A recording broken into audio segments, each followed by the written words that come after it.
मैं शैलजा अपने चैनल पर आपका हार्दिक स्वागत करती हूँ। आशा करती हूँ आप सब स्वस्थ एवं प्रसन्न होंगे। आज मैं श्रीमद् भागवत महापुराण के चतुर्थ स्कंद के 18वें अध्याय की कथा का श्रवण करूंगी। कथा है पृथ्वी दोहन। तो कथा शुरू करते हैं। श्री मैत्रेय जी कहते हैं, विदुर जी, इस समय महाराज पृथु के होंठ क्रोध से कांप रहे थे।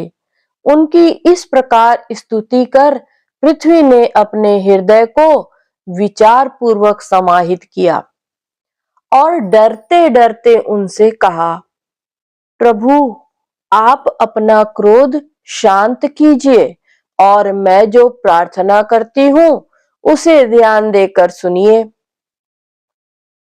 बुद्धिमान पुरुष भ्रमर के समान सभी जगह से सार ग्रहण कर लेते हैं।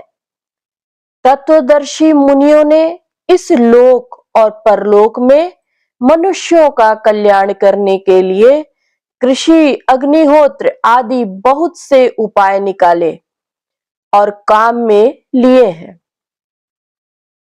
उन प्राचीन ऋषियों के बताए हुए उपायों का इस समय भी जो पुरुष श्रद्धापूर्वक भली भांति आचरण करता है वह सुगमता से अभिष्ट फल प्राप्त कर लेता है। परंतु जो अज्ञानी पुरुष उनका अनादर करके अपने मनः कल्पित उपायों का आश्रय लेता है, उसके सभी उपाय और प्रयत्न बार बार निष्फल होते रहते हैं। राजन, पूर्व काल में ब्रह्मा जी ने जिस धान्य को उत्पन्न किया था, मैंने देखा कि यम नियमादि व्रतों का पालन न करने वाले दुराचारी लोग ही उन्हें खाए जा रहे हैं। लोक रक्षक आप राजा लोगों ने मेरा पालन और आदर करना छोड़ दिया, इसलिए सब लोग चोरों के समान हो गए हैं।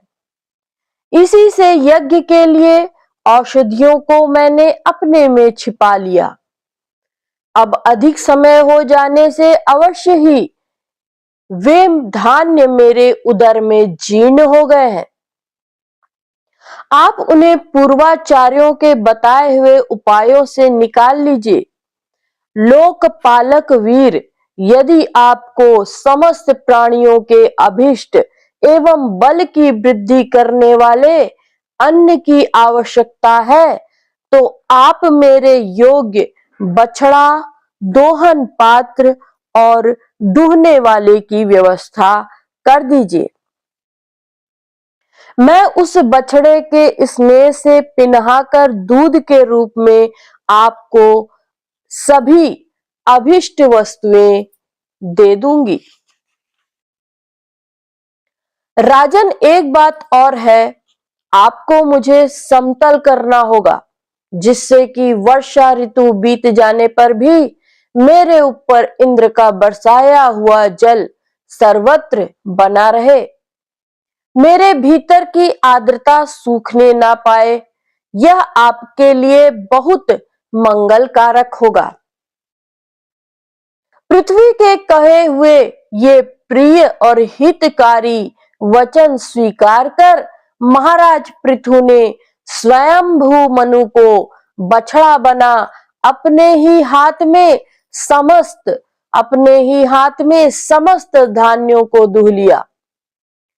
पृथु के समान अन्य विज्ञ जन भी सब जगह से सार ग्रहण कर लेते हैं, अतः उन्होंने भी पृथु जी के द्वारा वश में की हुई वसुंधरा से अपनी अपनी अभिष्ट वस्तुएं दूह ली। ऋषियों ने बृहस्पति जी को बछड़ा बनाकर इंद्रिय, वाणी, मन और श्रोत रूप पात्र में पृथ्वी देवी से वेद पवित्र दूध दुहा। देवताओं ने इंद्र को बछड़े के रूप में कल्पना कर सुवर्णमय पात्र में अमृत, वीर्य अथवा मनोबल, ओज अथवा इंद्रिय बल और शारीरिक बल रूप दूध दुहा। दैत्य और दानवों ने असुर श्रेष्ठ प्रहलाद जी को वत्स बनाकर लोहे के पात्र में मदिरा और आसव अर्थात ताड़ी आदि रूप दूध दुहा। गंधर्व और अप्सराओं ने विश्वावसु को बछड़ा बनाकर कमल रूप पात्र में संगीत माधुर्य और सौंदर्य रूप दूध दुहा। श्राद्ध के अधिष्ठाता महाभाग पितृगण ने अयरमा नाम के पितृश्वर को वत्स बनाया तथा मिट्टी के कच्चे पात्र में श्रद्धा पूर्वक कव्य अर्थात पितरों को अर्पित किए जाने वाला अन्न रूप दूध दुहा। फिर कपिल देव जी को बछड़ा बनाकर आकाश रूप पात्र में सिद्धों ने अणिमादि अष्ट सिद्धि तथा विद्याधरों ने आकाश गमन आदि विद्याओं को दुहा। किम पुरुषादि अन्य मायावियों ने मय दानव को बछड़ा बनाया तथा अंतर्धान होना, विचित्र रूप धारण करना आदि संकल्पमयी मायाओं को दुग्ध रूप से दुहा। इसी प्रकार यक्ष राक्षस तथा भूत पिशाच आदि मांसाहारियों ने भूतनाथ रुद्र को बछड़ा बनाकर कपाल रूप पात्र में रुधिरा स्वरूप दूध दुहा। बिना फन वाले सांप नाग और बिच्छू आदि विषैले जंतुओं ने तक्षक को बछड़ा बनाकर मुख रूप पात्र में विष रूप दूध दुहा। पशुओं ने भगवान रुद्र के वाहन बैल को वत्स बनाकर वन रूप पात्र में तृण रूप दूध दुहा। बड़ी बड़ी दाढ़ों वाले मांस भक्षी जीवों ने सिंह रूप बछड़े के द्वारा अपने शरीर रूप पात्र में कच्चा मांस रूप दूध दुहा तथा गरुड़ जी को वत्स बनाकर पक्षियों ने कीट पतंग आदि चर और फलादि अचर पदार्थों को दुग्ध रूप से दुहा। वृक्षों ने वट को वत्स बनाकर अनेक प्रकार का रस रूप दूध दुहा और पर्वतों ने हिमालय रूप बछड़े के द्वारा अपने शिख रूप पात्रों में अनेक प्रकार की धातुओं को दुहा। पृथ्वी तो सभी अभिष्ट वस्तुओं को देने वाली है और इस समय वह पृथ्वी जी के अधीन थी, अतः उससे सभी ने अपनी अपनी जाति के मुखिया को बछड़ा बनाकर अलग अलग पात्रों में भिन्न भिन्न प्रकार के पदार्थों को दूध के रूप में दुह लिया। कुरुश्रेष्ठ विदुर जी इस प्रकार पृथु आदि सभी अन्न भोजियों ने भिन्न भिन्न दोहन पात्र और वत्सों के द्वारा अपने अपने विभिन्न अन्न रूप दूध पृथ्वी से दुहे। इससे महाराज पृथु ऐसे प्रसन्न हुए कि सर्व काम दुहा पृथ्वी के प्रति उनका पुत्री के समान स्नेह हो गया और उसे उन्होंने अपनी कन्या के रूप में स्वीकार कर लिया। फिर राजाधिराज पृथु ने अपनी धनुष की नोक से पर्वतों को फोड़कर इस सारे भूमंडल को प्रायः समतल कर दिया। वे पिता के समान अपनी प्रजा के पालन पोषण की व्यवस्था में लगे हुए थे। उन्होंने इस समतल भूमि में प्रजा वर्ग के लिए जहां तहां यथा योग्य निवास स्थानों का विभाग किया। अनेकों गांव, कस्बे, नगर, दुर्ग, अहिरों की बस्ती, पशुओं के रहने के स्थान, छावनी खाने, किसानों के गांव और पहाड़ों की तलहटी के गांव बसाए। महाराज पृथु पहले पहले इस पृथ्वी तल पर पूर्व ग्रामादि का विभाग नहीं था। सब लोग अपने अपने सुविधे के अनुसार बेखटके जहां तहां बस जाते थे। 19वें अध्याय में महाराज पृथु के 100 अश्वमेध यज्ञ।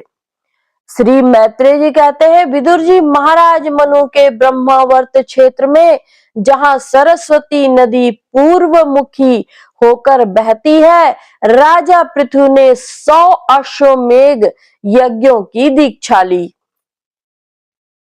यह देखकर भगवान इंद्र को विचार हुआ कि इस प्रकार तो पृथु के कर्म मेरे कर्मों की अपेक्षा भी बढ़ जाएंगे। इसलिए वे उनके यज्ञ महोत्सव को सहन न कर सके। महाराज पृथु के यज्ञ में सबके अंतर आत्मा सर्वलोक पूज्य जगदीश्वर भगवान हरि ने यज्ञेश्वर रूप से साक्षात दर्शन दिया था। उनके साथ ब्रह्मा, रुद्र तथा अपने अपने अनुचरों के सहित लोकपाल गण भी पधारे थे। उस समय गंधर्व, मुनि और अप्सराएं प्रभु की कीर्ति गा रहे थे। सिद्ध, विद्याधर, दैत्य, दानव, यक्ष, सुनंद, नंदादि भगवान के प्रमुख पार्षद और जो सर्वदा भगवान की सेवा के लिए उत्सुक रहते हैं, वे कपिल, नारद, दत्तात्रेय एवं सनकादि योगेश्वर भी उनके साथ आए थे। भारत उस यज्ञ में यज्ञ सामग्रियों को देने वाली भूमि ने कामधेनु होकर यजमान की सारी कामनाओं को पूर्ण किया था। नदियां दाख और ईख आदि सब प्रकार के रसों को बहा लाती थी और जिनसे मधु चूता रहता था। ऐसे बड़े बड़े वृक्ष दूध, दही, अन्न और घृत आदि तरह तरह की सामग्रियां समर्पण करते थे। समुद्र बहुत सी रत्न राशियां, पर्वत, भक्ष, भोज, चोष्य तथा लेह, 4 प्रकार के अन्य तथा लोकपालों के सहित संपूर्ण लोक तरह तरह के उपहार उन्हें समर्पण करते थे। महाराज पृथु तो एकमात्र श्री हरि को ही अपना प्रभु मानते थे। उनकी कृपा से उस यज्ञानुष्ठान में उनका बड़ा उत्कर्ष हुआ, किंतु यह बात देवराज इंद्र को सहन न हुई और उन्होंने उसमें विघ्न डालने की भी चेष्टा की। जिस समय महाराज पृथु अंतिम यज्ञ द्वारा भगवान यज्ञपति की आराधना कर रहे थे, इंद्र ने ईर्ष्यावश गुप्त रूप से उनके यज्ञ का घोड़ा हर लिया।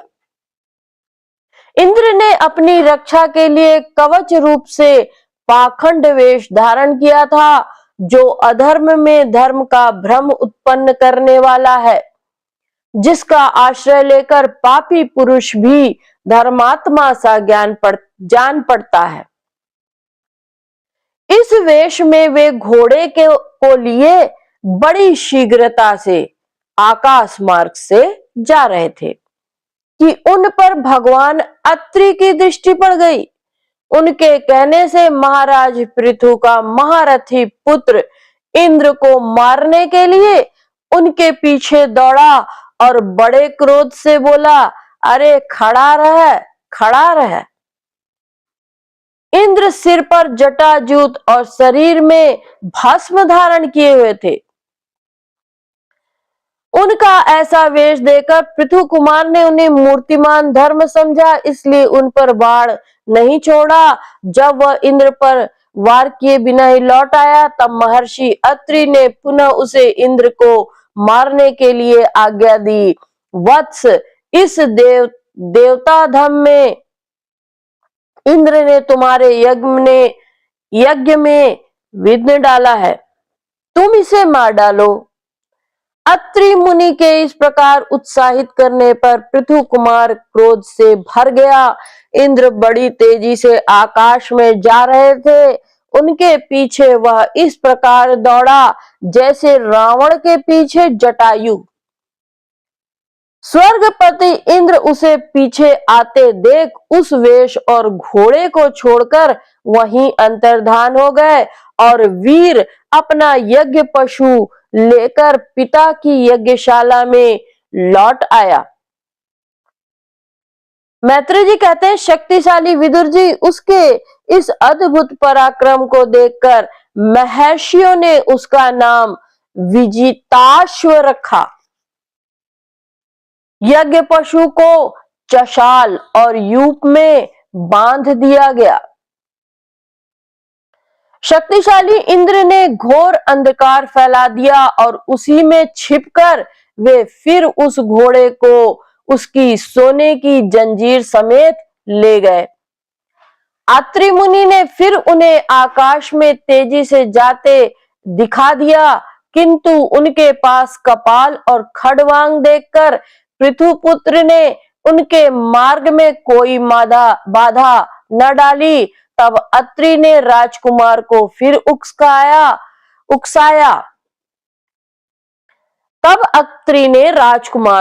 उकसाया और उसने गुस्से में भरकर इंद्र को लक्ष्य बनाकर अपना बाण चढ़ाया।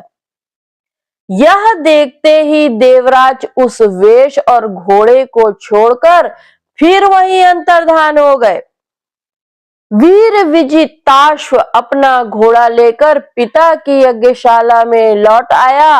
तब से इंद्र के उस निंदित वेश को मंद बुद्धि पुरुषों ने ग्रहण कर लिया। इंद्र ने अश्वहरण की इच्छा से जो जो रूप धारण किए थे वे पाप के खंड होने के कारण पाखंड कहलाए। यहां खंड शब्द चिन्ह का वाचक है।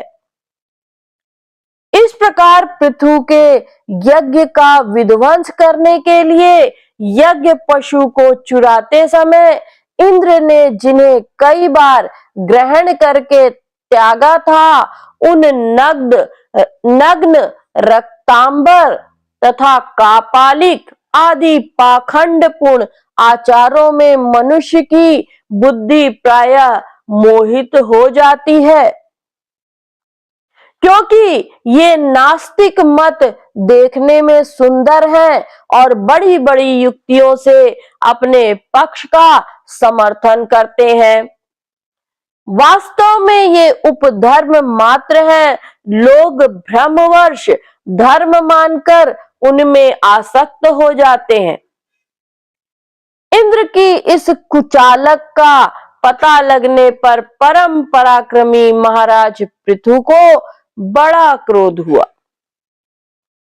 उन्होंने अपना धनुष उठाकर उस पर बाण चढ़ाया। उस समय क्रोधावेश के कारण उनकी ओर देखा नहीं जाता था। तब जब ऋत्विजों ने देखा कि असह्य पराक्रमी महाराज पृथु इंद्र का वध करने को तैयार है, तब उन्हें रोकते हुए उन्होंने कहा, राजन, आप तो बड़े बुद्धिमान हैं। यज्ञ दीक्षा ले लेने पर शास्त्रविहित यज्ञ पशु को छोड़कर और किसी का वध करना उचित नहीं है। इस यज्ञ कार्य में विघ्न डालने वाला आपका शत्रु इंद्र तो आपके सुयश से ही ईर्ष्यावश निस्तेज हो रहा है। हम अमोघ आवाहन मंत्रों द्वारा उसे यहीं बुला लेते हैं और बलात् अग्नि में हवन किए देते हैं। विदुर जी, यजमान से इस प्रकार सलाह करके उसके याजकों ने क्रोध पूर्वक इंद्र का आवाहन किया। वे श्रुतुवा द्वारा आहुति डालना ही चाहते थे कि ब्रह्मा जी ने वहां आकर उन्हें रोक दिया। वे बोले, याजकों, तुम्हें इंद्र का वध नहीं करना चाहिए। यह यज्ञ संज्ञक इंद्र तो भगवान की ही मूर्ति है। तुम यज्ञ द्वारा जिन देवताओं की आराधना कर रहे हो वे इंद्र के ही तो अंग है और उसे तुम यज्ञ द्वारा मारना चाहते हो। पृथु के इस यज्ञानुष्ठान में विघ्न डालने के लिए इंद्र ने जो पाखंड फैलाया है वह धर्म का उच्छेदन करने वाला है। इस बात पर तुम ध्यान दो। जब अब उससे अधिक विरोध मत करो, नहीं तो वह और भी पाखंड मार्गों का प्रचार करेगा। अच्छा, परममय यशस्वी महाराज पृथु के 99 ही यज्ञ रहने दो। फिर राजश्री पृथु ने कहा, राजन, आप तो मोक्ष धर्म के जानने वाले हैं, अतः अब आपको इन यज्ञानुष्ठानों की आवश्यकता नहीं है। आपका मंगल हो। आप और इंद्र दोनों की पवित्र कीर्ति भगवान श्री हरि के शरीर है, इसलिए अपने ही स्वरूप भूत इंद्र के प्रति आपको क्रोध नहीं करना चाहिए। आपका यह यज्ञ निर्विघ्न समाप्त नहीं हुआ है, इसलिए आप चिंता न करें। हमारी बात आप आदर पूर्वक स्वीकार कीजिए।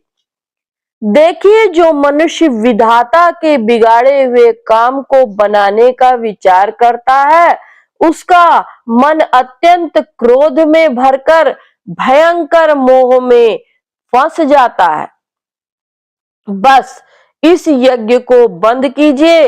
इसी के कारण इंद्र के चलाए हुए पाखंडों से धर्म का नाश हो रहा है, क्योंकि देवताओं में बड़ा दुराग्रह होता है।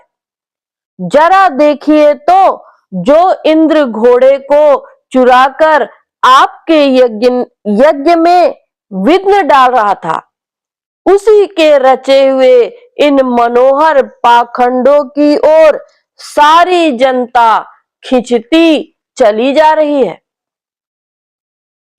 आप साक्षात विष्णु के अंश हैं। वेन के दुराचार से धर्म लुप्त हो रहा था। उस समय समयोचित धर्म की रक्षा के लिए आपने उसके शरीर से अवतार लिया है। आपने उसके शरीर से अवतार लिया है, अतः प्रजा पालक पृथु जी अपने इस अवतार का उद्देश्य विचार कर आप भृगु आदि विश्वरचयिता मुनीश्वरों का संकल्प पूर्ण कीजिए। यह प्रचंड पाखंड पथ रूप इंद्र की माया अधर्म की जननी है, आप इसे नष्ट कर डालिए।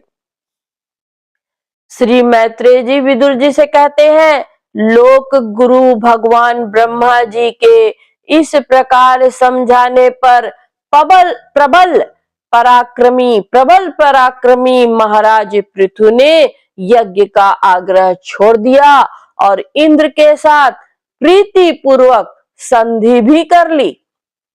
इसके पश्चात जब वे यज्ञांत स्नान करके निवृत्त हुए, तब उनके यज्ञों से तृप्त हुए देवताओं ने उन्हें अभिष्ट वर दिए। आदिराज पृथु ने अत्यंत श्रद्धा पूर्वक ब्राह्मणों को दक्षिणाएं दी तथा ब्राह्मणों ने उनके सत्कार से संतुष्ट होकर उन्हें अमोघ आशीर्वाद दिए। वे कहने लगे, महाबाहो, आपके बुलाने से जो पितर देवता ऋषि तथा मनुष्य आदि आए थे, उन सभी का आपने दान मान से खूब सत्कार किया।